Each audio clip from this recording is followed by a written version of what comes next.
Trusted gold buyers మీరు తాకట్టు పెట్టిన బంగారాన్ని విడిపించి ఈ రోజు ఉన్న మార్కెట్ ధరకు కొనబడను.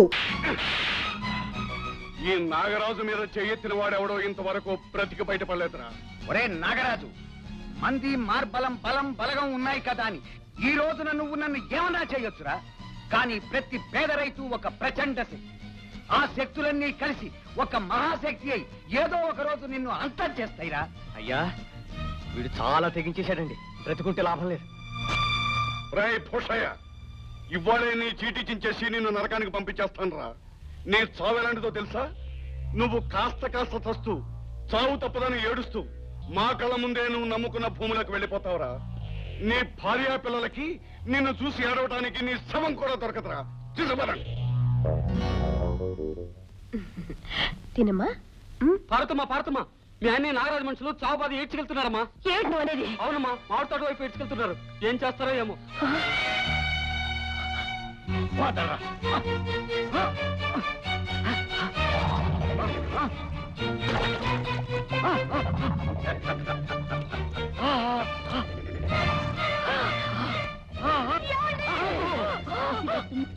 పార్వతి, రావద్దు. బాబు, నీకు దండం పెడతాను, నా భర్తను రక్షించండి. ఇంతవరకు ఇక్కడ ప్రజలు నాకు చేతులెత్తి దండం పెట్టారు. నా ముందు చేతులు కట్టుకుని తల దించుకున్నారు. ఇప్పుడు మొదటిసారిగా మునగాడిలా నా మీదకే చేయెత్తాడు నీ మొగుడు. అందుకే నీ భర్తను నీ కళ్ళదిటే పాతాళానికి తొక్కేస్తున్నా. బాబు బాబు, మేమంతా జీవితాంతం మీ కాళ్ళ దగ్గర పడి ఉన్నాం బాబు. ఆయన రక్షించండి. పార్వతి, ఆ పశువు పాదాలు పట్టుకుని బ్రతిలాడటం పొరపాటు. ఆ రాక్షసుని క్షమించమని అడగటం అవసరం. సాగుపోయే క్షణంలో కూడా నీ పొగరింకా తగలేదట. ఊబిలాంటి ఈ ఊర్లో నాకు ఎదురు తిరిగిన మనిషి కథ ఎలా ముగుస్తుందో ఇప్పుడు అర్థమైందా నీకు?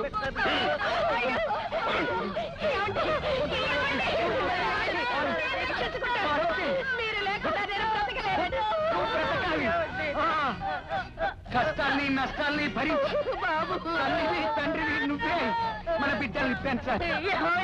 అంతేకాదు పార్వతి, మన బాబుని నీతికి నిజాయితీకి రూపంగా పెంచాలి. ఆ రాక్షసుడు నాగరాజుని వాడి మనుషుల్ని అంతం చేయటానికి పెంచాలి.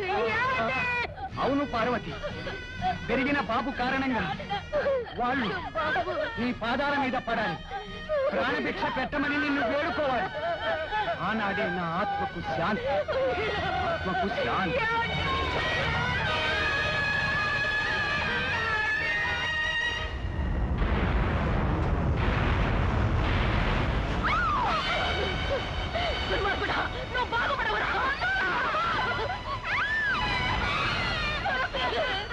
పార్వతమ్మ, ఈ ఇల్లు ఈ ఇంట్లో ఉన్న సామాను నీ పొలం మొత్తం నా అప్పుకు సరిపోతాయి.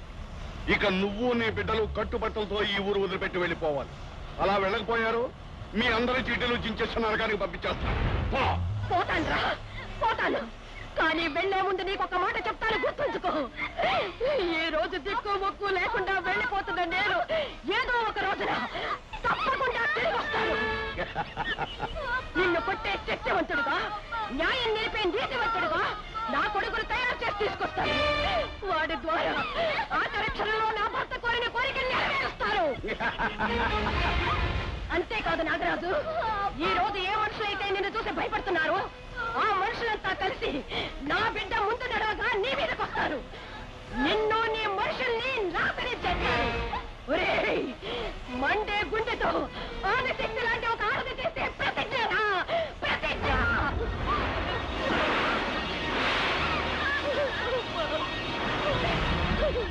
అలాంటి శపథం చేసి ఆ దుర్మార్గుడి అంతు చూస్తానని ఆ రాత్రి వానలో దిక్కు మొక్కు లేదల్లా మిమ్మల్ని తీసుకుని వెళ్ళిపోయాను. కష్టపడి చెమటోడ్చి మిమ్మల్ని పెంచుకున్నాను. నా ఆశ నీ వల్ల తీరుతుందన్న ఆశతో బ్రతికాను. అందుకే బాబు, నువ్వు వాణ్ణి హత్య చేసి హంతకుడివి కాకూడదని నిన్ను ఆపాను. నిజమేనమ్మా, నువ్వు చెప్పింది నిజమే. కానీ పాడైపోయిన నా చెల్లెలి జీవితం బాగుపడేది ఎలాగా? పశువు నాశనం చేసిన తులసి మొక్క లాంటి మన తులసి జీవితం ఏం కావాలమ్మా? ఏం కావాలి? కొన్ని ప్రశ్నలకు జవాబు ఆ దేవుడే చెప్పాలిరా. దేవుడు కాదమ్మా, మనిషి వేసుకున్న ఏ ప్రశ్నకైనా మనిషే జవాబు చెప్పాలి. ఈ విషయంలో ఏం చేయాలో నేనే చేస్తాను, చేసి చూపిస్తాను. వాళ్ళు కనుల దాన వయ్యారి హంస నడక దాన. పాటల తర్వాత ముందు టిఫిన్ చేయండి. రోజు ఇడ్లీనా? పండుగ రోజు కూడా పాత పెళ్ళాలి అన్నట్టు. పండుగ రోజున పాత పెళ్ళ కదా కొత్త పెళ్ళ వస్తుందా? ఊరుకో అన్నాను లేవే, కోపడతావేమిటి? ఒక్కరోజైనా పచ్చిమిరపకాయలు, ఉల్లిపాయలు, అల్లం జీలకర్ర అన్ని వేసి ఒక దెబ్బరొట్టి చేసి పెట్టకూడదు? ఎందుకు చేసి పెట్టకూడదు? చేసి పెట్టచ్చు. దెబ్బరొట్టు చేసినప్పుడు అల్లా నువ్వు దెబ్బరొట్లా ఉన్నావు, నువ్వు దెబ్బరొట్లా ఉన్నావు అన్నారు కదా, అందుకని చేసి పెట్టమని. సర్లేవే, ఇదిగో కనకం. సిక్కిపోయావే కనకం. అబ్బా ఉందరు, పిల్లలు లేకపోవడంతో మరి చిన్న పిల్లడు అయిపోతున్నారు మీరు.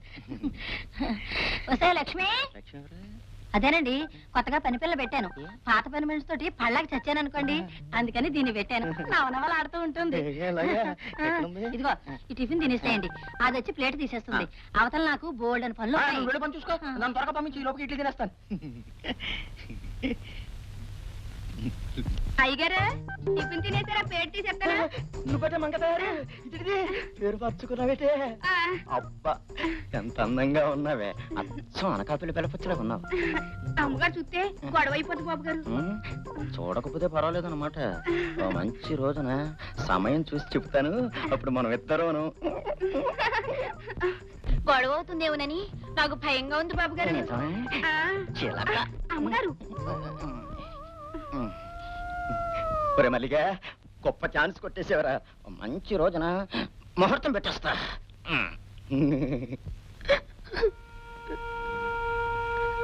అమ్మా,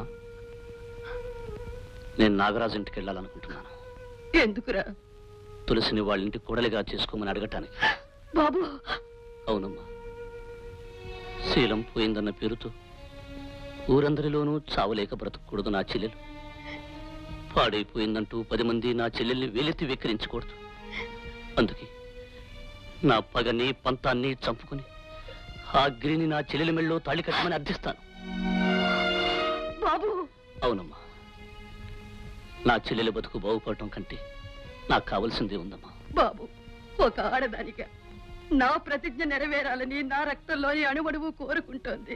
కానీ ఒక ఆడపిల్ల తల్లిగా దాని బ్రతుకు బాగుపడాలని నా మనసు మరీ మరీ మధురపడుతోందిరా. ఏది ఏమైనా ఇలాంటి పరిస్థితుల్లో అతనికిచ్చి పెళ్లి చేయడమే మంచిదనిపిస్తోంది.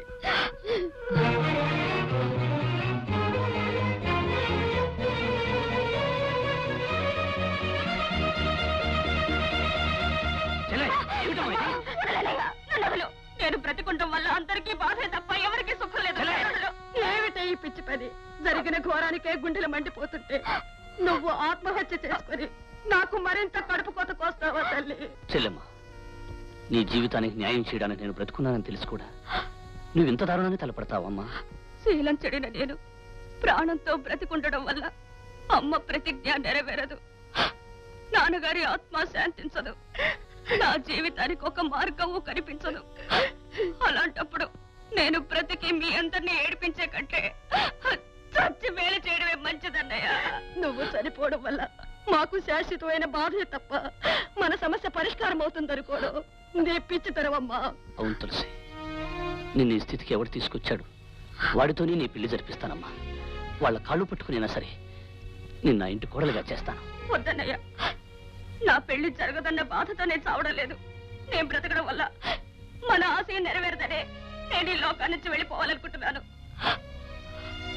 నన్ను పాడు చేశాడు కదా అని నేను అతన్ని పెళ్లి చేసుకుంటే జీవితాంతం నరకం అనుభవించాలి. ఆ నరకం కంటే ఈ చావే మేలు. నువ్వు బ్రతికినందువల్ల మన పగ నెరవేరదని భయపడకు. మన పగ నెరవేరుతుంది, నీ పెళ్లి జరుగుతుంది. మీ అన్నయ్య మీద నమ్మకం ఉంటే ఇక మీదట ఎప్పుడు ఇలాంటి దారుణం తలపెట్టిన నాకు మాట ఇవ్వమ్మా. డాక్టర్మా, నా మనవని ప్రాణాలు నువ్వే కాపాడాలి తల్లి. పొద్దు నుంచి జ్వరం కాలిపోతుంది తల్లి, మూసిన కన్ను తెరవనే లేదు. ఎలాగైనా నువ్వే కాపాడాలి తల్లి. అలాగా, లోపలికి తీసుకురా. ఆగవే ముసలానా, తింటానికి గతలేని మీలాంటి వాళ్ళకి వైద్యం చేయడానికి నా కూతురు ఆసుపత్రి కట్టించింది. నీ తెలియదు ఊరుకోమ్మా. బాబు మీరు అడ్డుపడకండి బాబు, మీరు అడ్డుపడితే నా మనోడు ప్రాణాలు పోతాయి బాబు, మీ కాళ్ళు అట్టుకుంటారు. ఏమే, రోజుకు లెక్కలేనని పందులు కుక్కలు చచ్చిపోతున్నాయి, వాటిని పట్టించుకునేది ఎవరే? డబ్బిచ్చి వైద్యం చేయించుకోగలిగితే చేయించుకోవాలి, లేకపోతే చావనివ్వాలి. ఆ చచ్చిన రోజు అంత మట్టి కప్పాలి.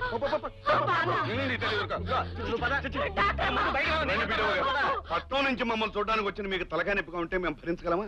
మా అమ్మాయి చేత మీకు ఘనంగా వైద్యం చేస్తాను. చిన్న తలనొప్పే కదా. అమ్మమ్మమ్మ, ఇవాళ చిన్న తలకాయ నొప్పే కదా అని ఊరుకుంటే రేపు తలకాయ వాచిపోతుంది. అలా అనకండి. రండి, పదమ్మ.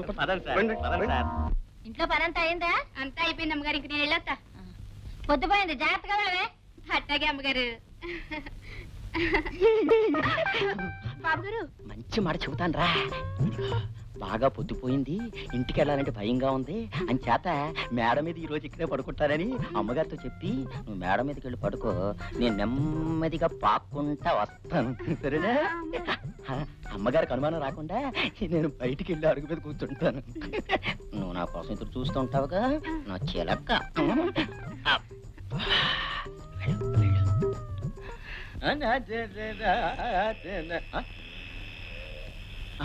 నిద్రపోయాడు. అమ్మయ్యా. సరేలేవే, నీకంత భయం అయితే ఇక్కడే పడుకో. ఓ పని చేయి, ఇక్కడ గాలి లేక చస్తున్నాను, ఒక్కబోసేస్తుంది. నేను వెళ్ళి డాబా మీద పడుకుంటాను, నువ్వు వెళ్ళి నా గదిలో సాపేసుకుని పడుకో. అమ్మగారు మరి ఇదిగో ఇంకేం మాట్లాడుకో, నేను చెప్పినట్టు చెయ్యి, వెళ్ళు. ఇంకో 15 నిమిషాల్లో మేడ మీదకి మెల్లగా జారుకోవచ్చు. ఏటో మల్లయ్య, తీరుబడిగా కూర్చున్నావు ఏమిటి? సరే గాని ఏమిటి వేళకాని వేళ ఇలా ఊడిపడ్డా? వేళ నీతో కబుర్లు చెప్పడమేనయ్యా నా పని.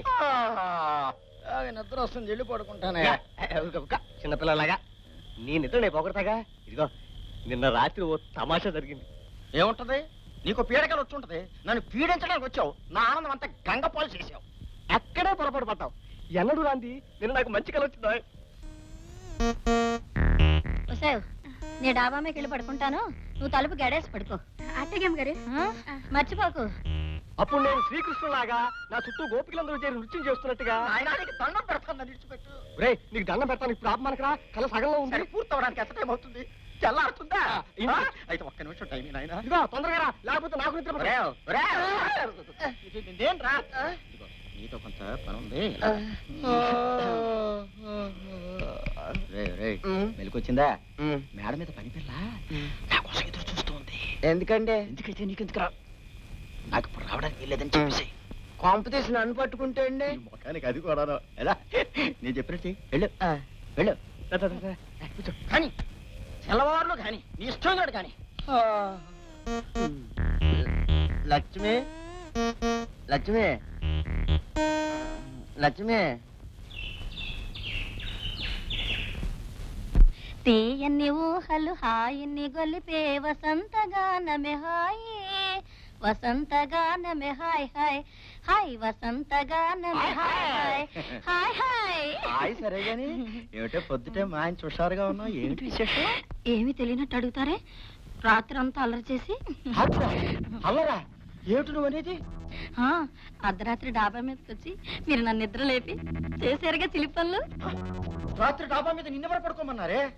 రాత్రి ఒక్కబోసినట్లుంటే పని పిల్లని నా గదిలో పడుకోమని నేను వెళ్ళి డాబా మీద పడుకున్నా.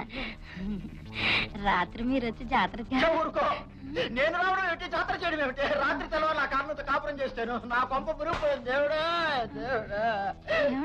దేవుడా. ఏమైందండి, ఎందుకు ఎడుతున్నారు? ఏమీ తెలియనట్టు అడుగుతున్నాను. కొట్టద్దండి అయ్యారు, నన్ను కొట్టద్దండి అయ్యారు. మీరే కదండి నేను రావాలి కదా.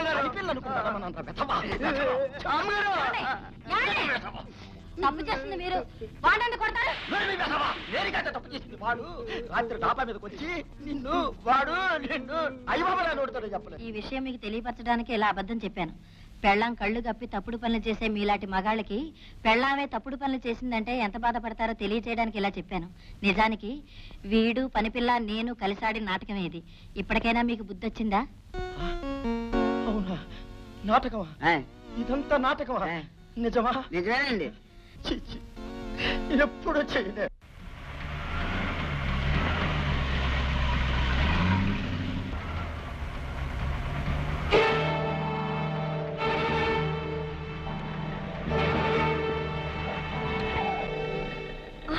ఏమిటిది? ప్రాణాల మీద ఆశ ఉంటే చెప్పినట్టు పోనీ పోనీ పోనీ.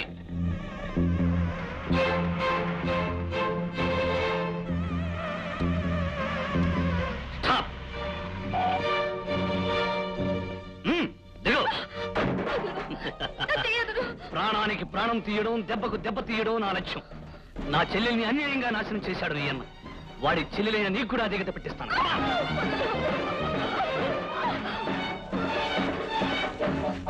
ఏయ్, ఏయ్ పిల్ల.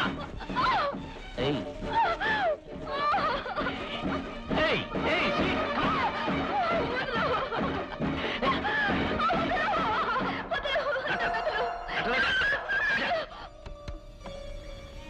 నేను నీ అన్నలాంటి పశువులు మాత్రం కాదు. పోనీ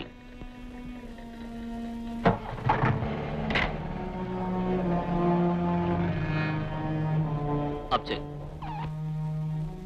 దిగు. దిగమంటుంటే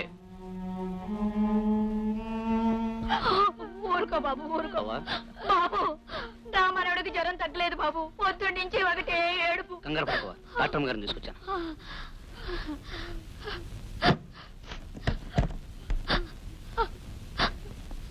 బాబు ఊరుకోవా.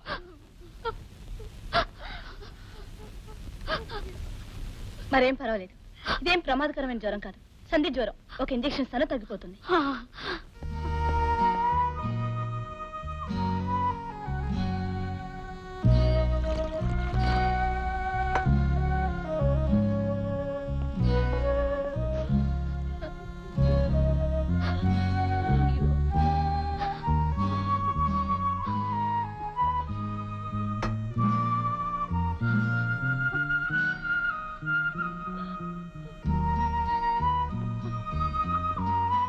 రేపు ఉదయానికల్లా పూర్తిగా తగ్గిపోతుంది. కాస్త నీరసంగా ఉంటుంది కనుక నేను కొన్ని మాత్రలు ఇస్తాను, ఆ వాడుతూ ఉండండి. అలాగేనమ్మా. నేను వెళ్ళొస్తానమ్మా. అమ్మా, డాక్టర్ అమ్మా, చావు బతుకుల్లో ఉన్న నా మనవడికి ప్రాణదానం చేశావమ్మా. తల్లి అనేది జన్మనిస్తుంది, ఆ దేవుడు అనేవాడు అది కాపాడతాడు. ఈ రోజు నా మనవడికి ప్రాణదానం చేసిన నువ్వు దేవతవమ్మా, నువ్వు దేవతవి.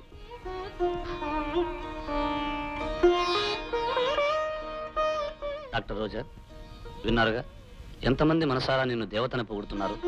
నీ తండ్రిని దుర్మార్గుడు అని నిందించే మనుషులే నిన్ను దైవం అని అభినందిస్తున్నారు. అందుకే ఆ తండ్రి కూతురుగా కాక, డబ్బుకి వైద్యాన్ని నమ్ముకుని డాక్టరుగా కాక, పేదలకి పాటుపడే ఒక మనసున్న డాక్టర్గా బ్రతకడం నేర్చుకోండి.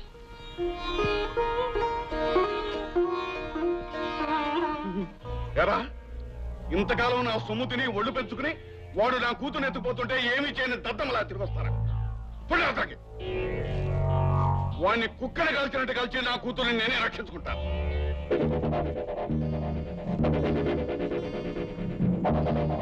వచ్చేసావమ్మా? వాడు నిన్ను అటకాయించి నీ జీపెక్కి నిన్ను తీసుకువెళ్ళాడనగానే ఏం చేస్తాడోనని కంగారు పడిపోతున్నానమ్మా. కంగారు పడవలసినంత ప్రమాదకరమైన మనిషి కాదు నాన్న అతను. రోజా, అవును నాన్న, అతను అలాంటి వాడైతే నేను ఇంటికి తిరిగి వచ్చేదాన్నే కాను.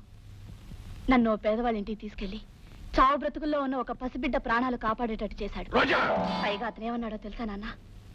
తను శేషగిరి అన్నయ్య లాంటి దుర్మార్గుణ్ణి మాత్రం కాదన్నాడు. నాకది నిజమని కూడా అర్థమైంది.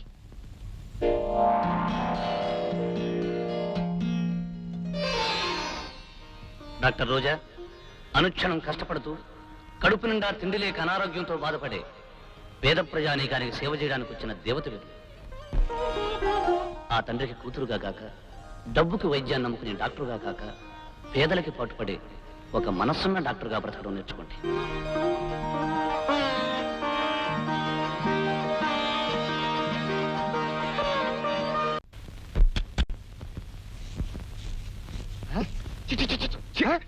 ఏమిటండి ఇది?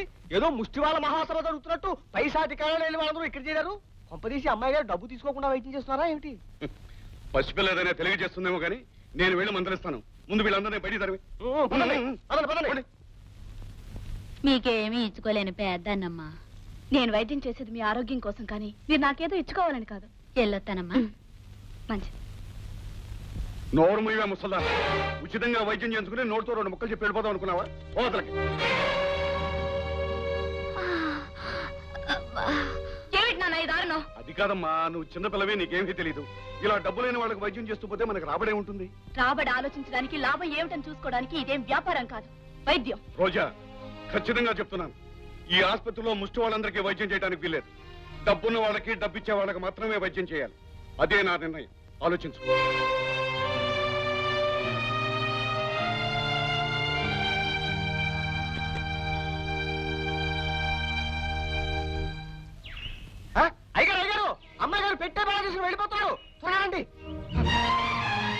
రోజా, ఎక్కడికి వెళ్తున్నావు? పట్టణానికి. ఎందుకు? అక్కడ ధర్మాసుపత్రిలో పనిచేయడానికి. సొంత ఆసుపత్రి వదిలేసి ధర్మాసుపత్రిలో పనిచేయాల్సిన కర్మ నీకేం పట్టింది? సొంత ఆసుపత్రిలో నాకు స్వతంత్రం లేదు గనక. నువ్వు వెళ్ళిపోతే ఇక్కడ మన ఆసుపత్రి ఎవరు నడిపిస్తారు? ఆ ఆసుపత్రి నడిపించడానికి కావలసింది డాక్టర్లు కాదు, కసాయి వాళ్ళు. రోజా! అవును నాన్న, ఇందాక నా కళ్ళ ముందే నా పేషెంట్ అవమానించావు. అందుకే మానవత్వం లేని ఆసుపత్రిలో పనిచేస్తే నేనిచ్చే మందులు కూడా పనిచేయవని తెలుసుకున్నాను. అయితే ఇదంతా భరత్ గాడి పన్నాగం అన్నమాట. అన్యాయాన్ని సాధించిన మనిషికి నీతిని బోధించే హక్కు ఉంటుంది నాన్న. నాన్ననే విషయం నీకు గుర్తుంటే నా పరువును సవాల్ చేస్తూ నువ్వు ఇలా గడప దాటడానికి ప్రయత్నించేదానివి కాదు. మీకు మీ కూతురు కంటే మీ పరువే ఎక్కువ కాబట్టి మీ పరువు మీ దగ్గరే ఉంచి కేవలం డాక్టర్ రోజాగానే ఈ గడప దాటుతున్నాను. రోజా, నువ్వు నన్ను ఎదిరించి సాధించడానికి అన్ని విధాలా సిద్ధమైతే నా ఆస్తికి అనుబంధాన్ని కూడా దూరం అవుతాం. అది ఆలోచించుకో. ఆస్తి లేకపోతే నేను బ్రతకలేననేగా మీరు నన్ను హెచ్చరిస్తున్నారు. ధర్మాసుపత్రిలో ఉచితంగా పనిచేసిన డాక్టర్లకి జీతాలు ఇస్తారు. నా జీవితం గడవడానికి అది చాలు.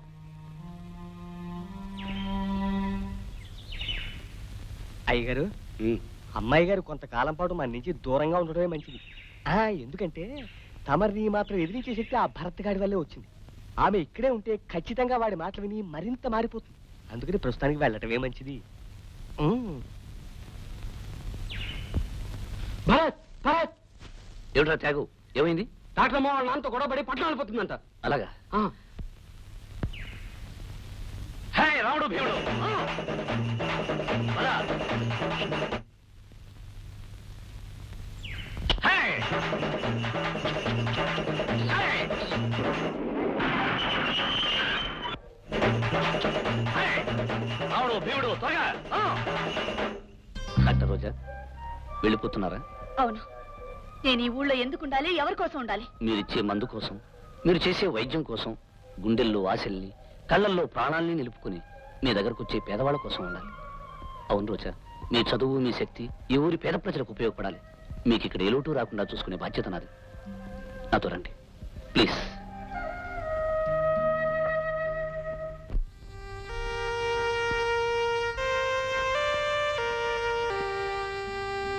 వస్తాను.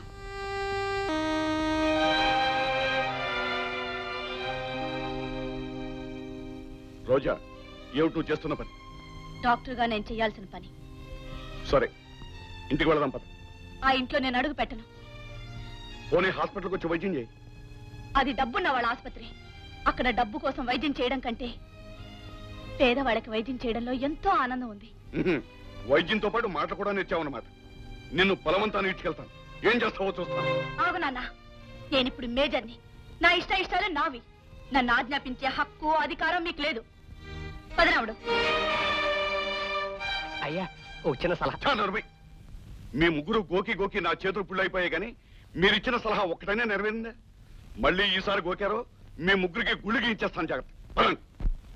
చెల్లియో చెలకో తమకు చేసిన అప్పులు తీర్చిరల్లరు.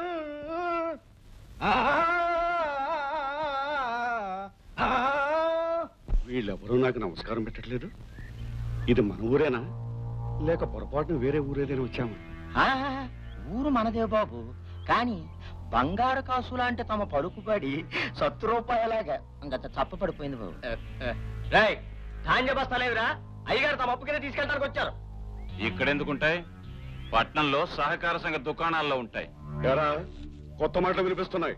ఏమిటి సంగతి? ఏముంది, మా పొలంలో మా కష్టం మీద పండించుకున్న ధాన్యాన్ని పట్టణంలో సహకార సంఘానికి అమ్మేశాం. రే, వీళ్ళు మదమే కేడుస్తున్నారు కానీ తోలు దిశ బడి మీద ఏంట్రా? నాగరాజు, ఈ ఊరు నీ బాబుదా, నీ తాతదా, నీ ముత్తాతదా? ఏరా,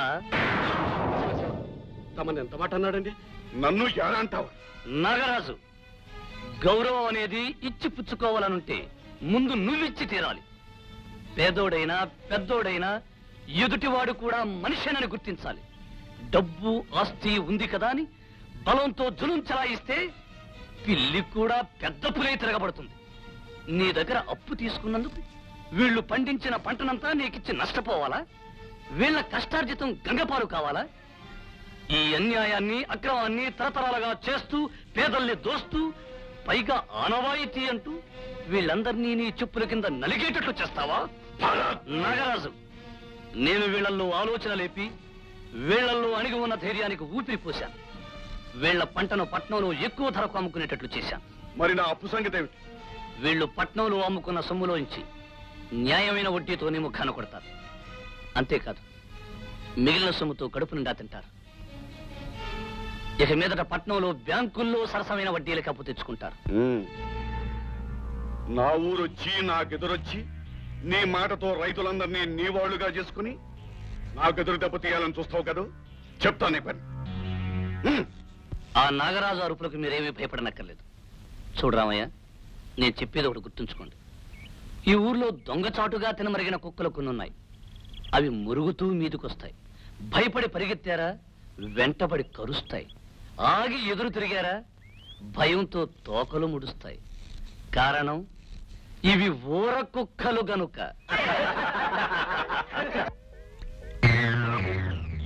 చాలా కాలం తర్వాత కబురు చేశారు. ఏమిటి సంగతి? నీలాంటి వాడి వల్ల జరగాల్సిన పనులు ఎప్పుడు రావుగా. ఒకడు నాకు తలకాయ నొప్పిగా తయారయ్యాడు. వాడి చీటీ చించేసి నరకానికి పంపించేయాలి. కిరాయి 10,000 అవుతుంది. కిరాయి 10,000 కాదు, అనుకున్న ప్రకారం పని జరిగితే మరో 2,000 ఎక్కువిస్తాను. కానీ నాగరాజు గారు, పని పూర్తి చేయడం, కిరాయి పుచ్చుకోవడం తప్ప మిగతా విషయాలు నాకు అనవసరం. వాడెవడు, ఎక్కడుంటాడు?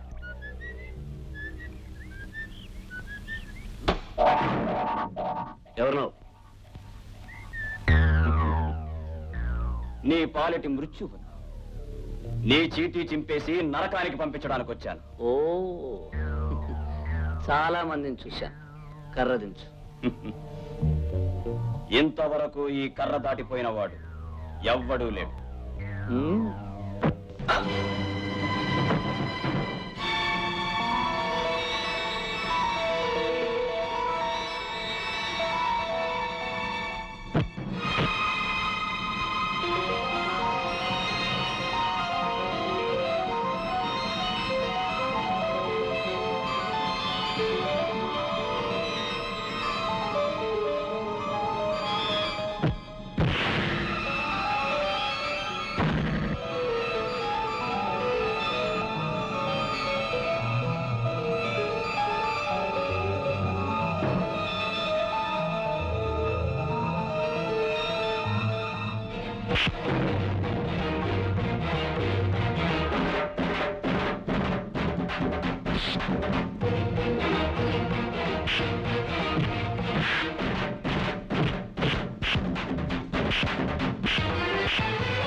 తీసుకురా.